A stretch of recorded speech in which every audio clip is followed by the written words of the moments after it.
What's up, guys? This is Coach Grant with First Down Training, and today we're going to be breaking down some of the best route running from Week 4 of the NFL. We're going to be talking about how to close gap with the DB and how to change up tempo, how to react off the DB off the line and how he plays you, and then we're going to be talking about just mainly how to get some separation on this kind of slant corner route or like a sluggo route, anything that involves kind of a double move and having to sell this thing and making a sudden cut and how you guys can get out of a break fast. Okay, so let's get started. So first things first, we're going to be looking at Odell working this release here. He's going to be running this slant route, right? So now, I got a DB. You guys got to understand this situation. I got a DB inside leverage, right? So how do I want to attack this guy? How do I want to play this thing? I want to make sure that I attack his leverage, I attack his midline, and my goal is either to get him on those heels, and his goal, he wants to keep his leverage, right? So that's a couple things that that's what DBs kind of use to say to like kind of debunk the strategy of attacking leverage, right? Okay, he's inside leverage. All right, let's try to square him up. Let's attack his leverage, and then they'll always come back with, oh, okay, well, he's supposed to keep his leverage, right? So if he keeps his leverage, then maybe I throw a move on and I hit him with a fade the second time around, right?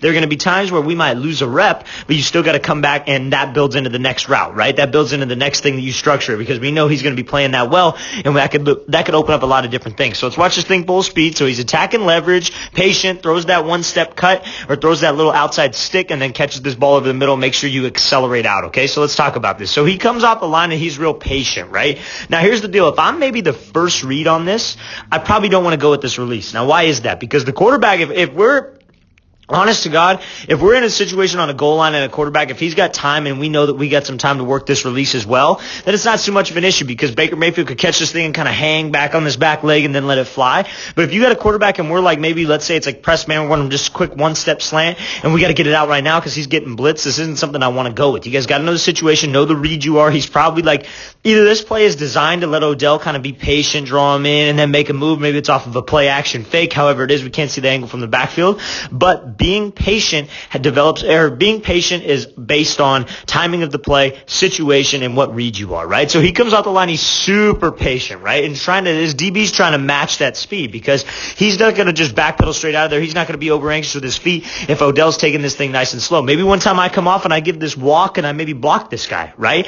Or maybe I walk and then I burst up and run a fade. Now I'm bursting up, I make it all look the same, and I throw this cut to the outside. DB should be disciplined watching those hips, so that's why it's important that I throw those hips. But if this DB, we're in a situation where we could change up the tempo, get his feet to stop, maybe get him on his heels, and then I throw that move to the outside. That's going to get us some space. It'll get us at least some space if we take care of what we need to take care of. And what we need to take care of is this acceleration out of the break. Now, when we get him to be here, get him leaning to the outside here, he doesn't have hands. He's got no way of making this play. So if I do my job and drive off of that cut, and you see how Odell throws this cut right here, keeps those toes forward, waits on the inside arch of his foot, that can push him to the inside. That can accelerate him up, and he could drive out and continue to widen this gap. If we can widen this gap from that DB and continue to push over the middle, there's no chance. He's got no chance. The only way we lose a rep is if we do something wrong. That's how you guys should be focused when you're coming off the line. If I do something wrong, that means I lost. But if I do everything correct, I get some separation, I stay in this range, I throw my upper half, I'm able to explode out and accelerate, the DB shouldn't have a chance because, again, we got to be perfect because if we're perfect, we honestly, we can't lose because we know what we're doing, so we always have the advantage. DB is playing a guessing game 24/7, and a lot of these guys are very, very talented at guessing, but we know what we're doing, so if we can execute it, we should honestly win every single time. Let's watch it again, full speed coming out, so shuffling nice and slow, throw your body, make sure we accelerate out and run those arms to create that space and keep that separation, okay? So now we're going to be looking at this route here from Justin Jefferson, kind of like this post corner concept here where he's going to be breaking this thing off 3 hard steps to the post and then breaking this thing to the corner. So now, when we come off the line, post corner, I get this question a lot. Should I take an outside release? Should I take an inside release, right? And the answer is both. The answer is always going to be both on really every single route. It's tough to take an inside release on like a curl route or something like that, right? Obviously, there are times where maybe that's not the most ideal situation, right? When you take an inside or an outside release based on route, but you can run it. You got to trust yourself at the top of the route. And that's exactly what Jefferson does here. Trust himself at the top of the route. So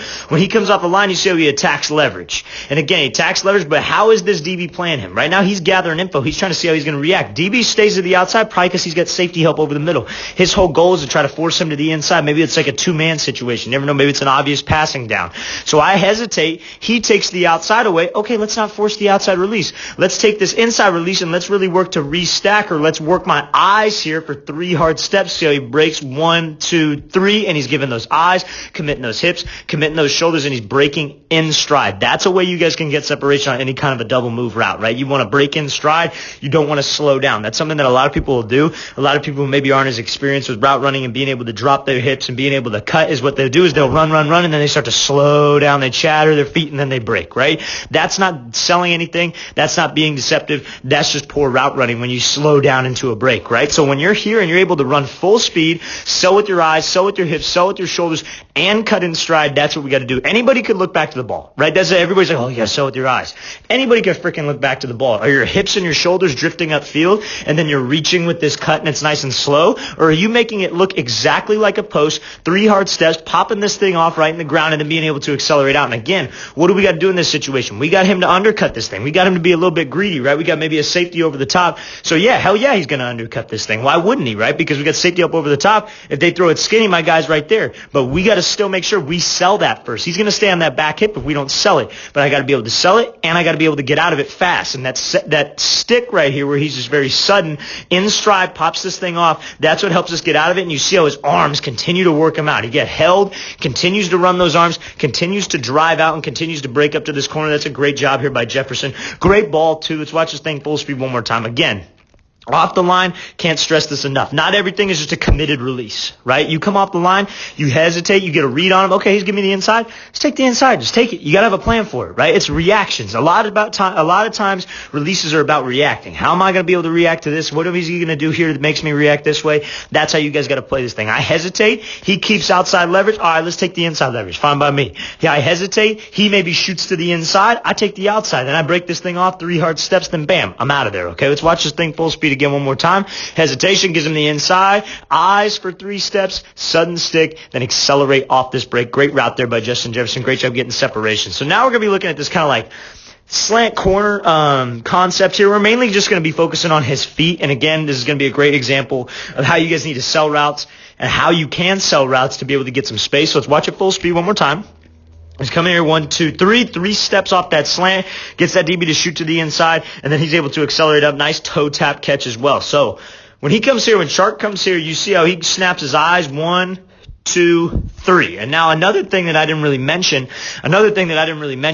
in the last clip is that you got to have speed into that break. We kind of touched on not slowing down and chopping your feet, but your speed is also a big thing that sells your routes, right? Because here's the deal. If you're running a post, and like, let's say I'm running a slant, I'm not going to probably break off this slant and just kind of jog, right? And just be nice and slow.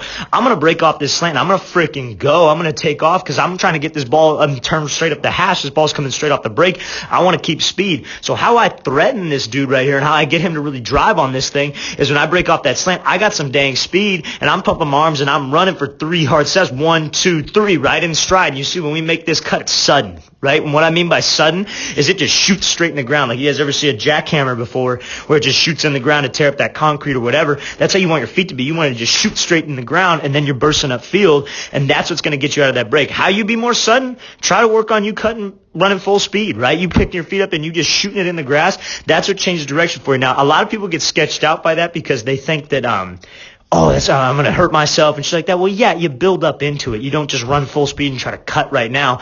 You build up into that, but that's the goal that we're trying to get to, and that's how your feet can become a little bit more sudden. You get a little bit more ankle stability, knee stability, ankle mobility, stuff like that. You being able to cut sudden is what's going to be able to get you separation and almost like serve as like a decelerator. That will decelerate you. Now, when I'm here, you see how when he's working back to this corner, he doesn't just let his hips drift way out of there and allow this DB to speed turn and react. What does he do? Look at his left arm. He rips that left arm behind him. He takes that left arm, rips it behind him because that's what gets his hips down that break. You want to think of like in this situation, he's breaking off his right foot. If you're trying to break back out towards the sideline, your left arm should think like it's going to elbow somebody behind you. I want to elbow this guy right behind me, and that drives your arms, and that makes you accelerate upfield to the back of this corner and making this play and being able to get separation from this DB. Great route here by Chark. I love he sells this with his eyes. He has great speed into it. Sudden break, sudden stick, run those arms, accelerate out. Let's watch it again full speed. So he's here, 3 steps, break this thing off, work those arms, accelerate upfield. Great job.